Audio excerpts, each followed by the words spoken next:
আসসালামু আলাইকুম, happy new year সবাইকে।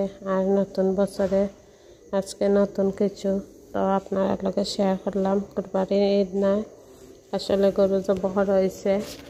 আমার শাশুড়ি একটা গরু মানত করছেন আর আল্লাহর বাস্তে দিবা, তো আজকে গরু জবাইটা করা হয়েছে হ্যাপি নিউ ইয়ারের দিন, বছরের প্রথম দিন।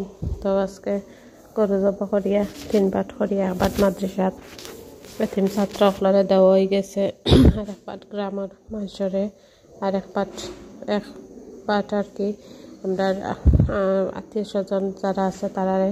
কারণ তাকে তোরা মাংস আমি আনছি, অন্যরকম একটা নতুন বছরের দিন রান্না করবো পেঁয়াজের কলি দিয়া। তো পেঁয়াজ ছাড়া পেঁয়াজের কলি দিয়া নতুন একটা রেসিপি আপনার লগে শেয়ার করলাম।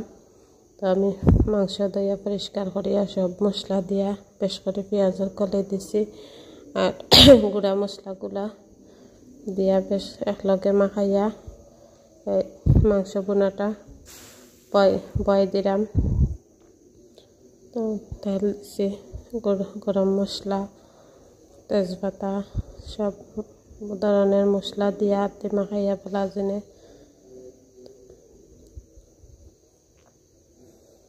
চুলাত বয়ে আধা ঘন্টার লাগে ডাকিয়া রাখবো।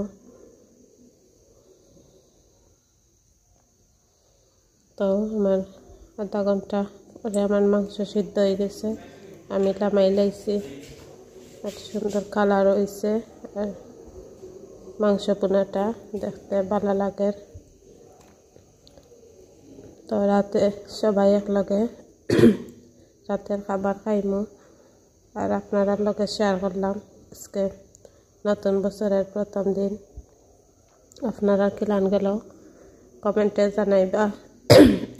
আর আমার একটু ঠান্ডা লাগিয়া কফ হয়ে গেছে, তো মাথা কিলান হয়ে গেছে। আল্লাহ হাফিজ, দোয়া করবা সবাই।